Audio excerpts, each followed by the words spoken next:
প্রিয় দর্শক, আসসালামু আলাইকুম। আমি কামাল হোসেন আপনাদের সামনে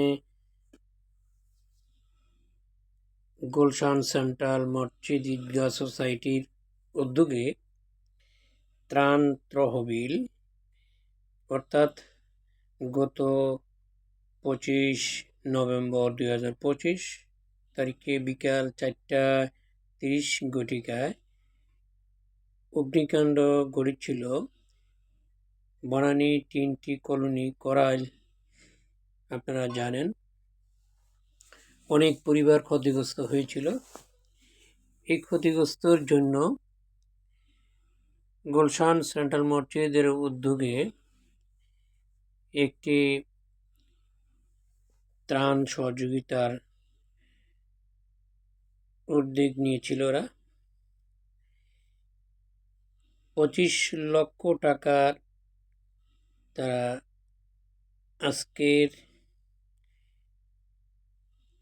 তাদের হাতে উঠিয়ে দিবেন। প্রত্যেকে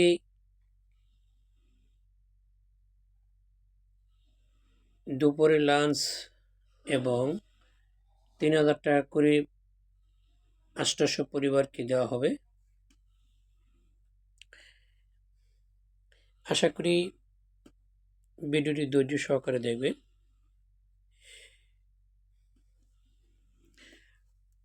অনেকেই এসেছেন,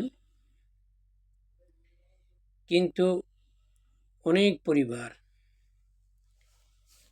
যারা একেবারেই ক্ষতিগ্রস্ত বেশি হয়েছে, তাদের মধ্য থেকে বাছাই করে অনেক ফ্যামিলি একেবারে নিঃস্ব, সেখান থেকে 800 পরিবারকে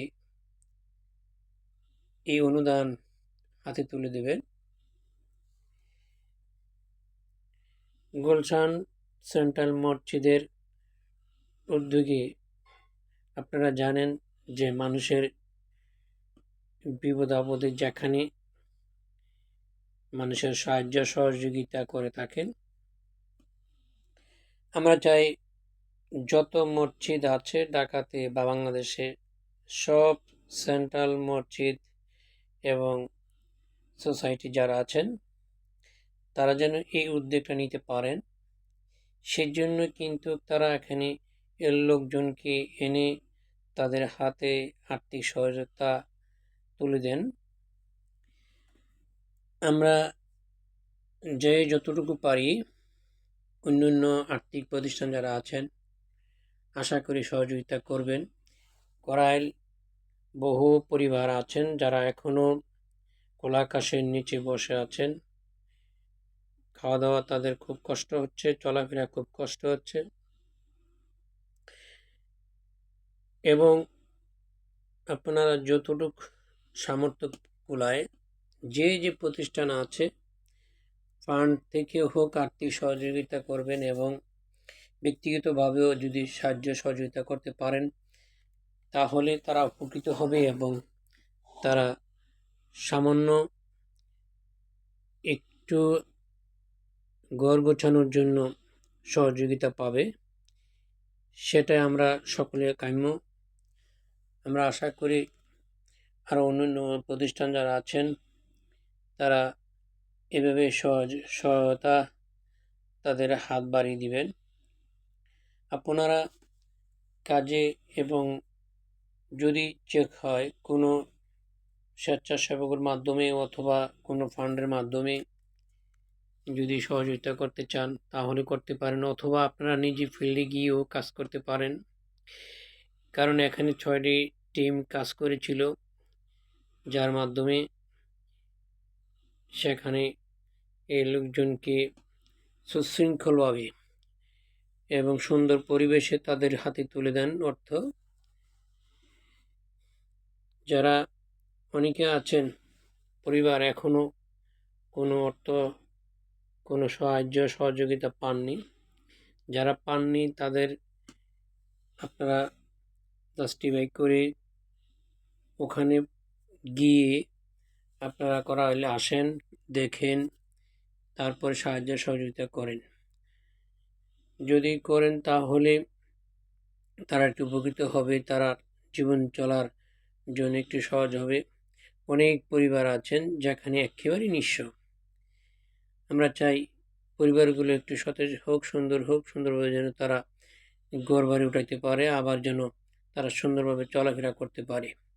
তাদের সুন্দর জীবন চলার জন্য আমাদেরকে যা যা করার দরকার, আমরা সাহায্য সহযোগিতার মাধ্যমে তাদের হাত যেন একটু ভারী করতে পারি, সেই প্রত্যাশা যেন আমাদের সকলের মাঝে উপকৃত হয় এবং জাগ্রত হয়। দেখুন, মানুষের কল্যাণের জন্য আমরা যতটুকু যা যা করার দরকার তাই করতে প্রস্তুত যেন আমরা হই। মানুষের কল্যাণে যেন কাজে মুগ্ধ হয়ে আমরা যেন জীবন উৎসর্গ করতে পারি। আল্লাহ পাক যেন সেই তৌফিক আমাদেরকে সকলকে এনায়েত করেন এবং রহমত দান করেন। আশা করি আর কিছুক্ষণ পরে ইনশাল্লাহ তাদের হাতে তুলে দেবেন। অর্থ কেন্দ্রীয় মসজিদের সভাপতি এবং সেক্রেটারিও অন্যান্য নেতৃবৃন্দ আছেন, উপস্থিত আছেন, মহামান্য ব্যক্তিরা আপনারা দেখতে পাচ্ছেন।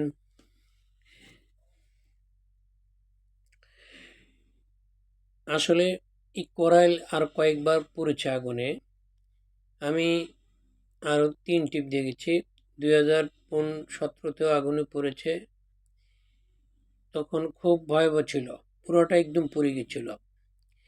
এর মাঝখানে আরেকবার পড়ছিল, তাও প্রায় কম, অর্ধেকটা পুড়ে গিয়েছিল।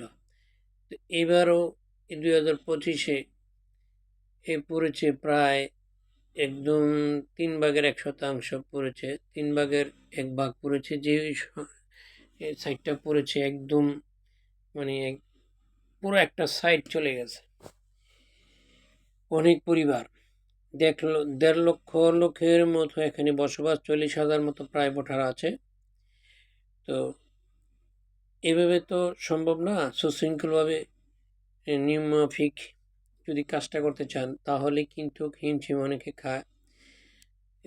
বাড়িতে গিয়ে যদি সাহায্য সহযোগিতা করতে চান করতে পারেন, অথবা এভাবে আমরা যে অনুষ্ঠানটা করেছে সেভাবে করতে পারেন। আমার মনে হয় এভাবে করলে সবচেয়ে বেটার হয়, কারণ লোক টিম গিয়ে দেখে শুনে নাম নিয়ে আসবে, তারপরে স্লিপ দেখে তাদেরকে সাহায্য সহযোগিতা করবে। খুব সুশৃঙ্খলভাবে কিন্তু তাদেরকে অর্থ প্রদান করা হয়েছে। আপনারা দেখেন চেয়ারের মধ্যে বসা, এভাবে কিন্তু তাদের সামনে অর্থ তুলে দেন।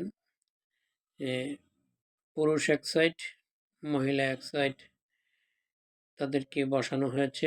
দুপুরে লাঞ্চের ব্যবস্থা করা হয়েছিল। আশা করি সকলেই বুঝতে পেরেছেন। আমরাও চাই যেন আপনারা এভাবে যারা সুন্দরভাবে কাজটি করতে পারেন।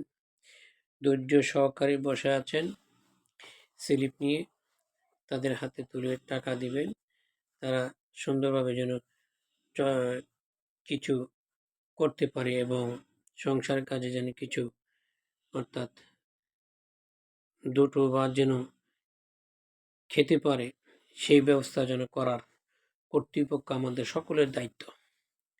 তাদের পিছনে সামনে যা কিছু আছে আমাদেরকে চোখের সামনে সব শেষ হয়ে গেছে।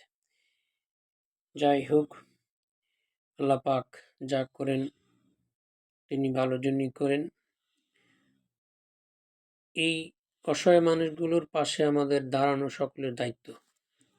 আসুন আমরা সাহায্য সহযোগিতা হাত বাড়িয়ে দিই, সকলেই যেন যে যেখান থেকে পারেন,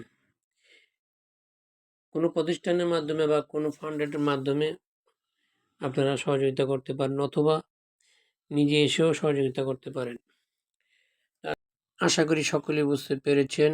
সকলকে অসংখ্য ধন্যবাদ। সাহায্য সহযোগিতা যতটুকু পারেন ইনশাল্লাহ আমরা কার্যক্রম চালিয়ে যাব। সকলের প্রতি দোয়া ভালোবাসা রইল। এই পর্যন্ত রাখলাম। আসসালামু আলাইকুম।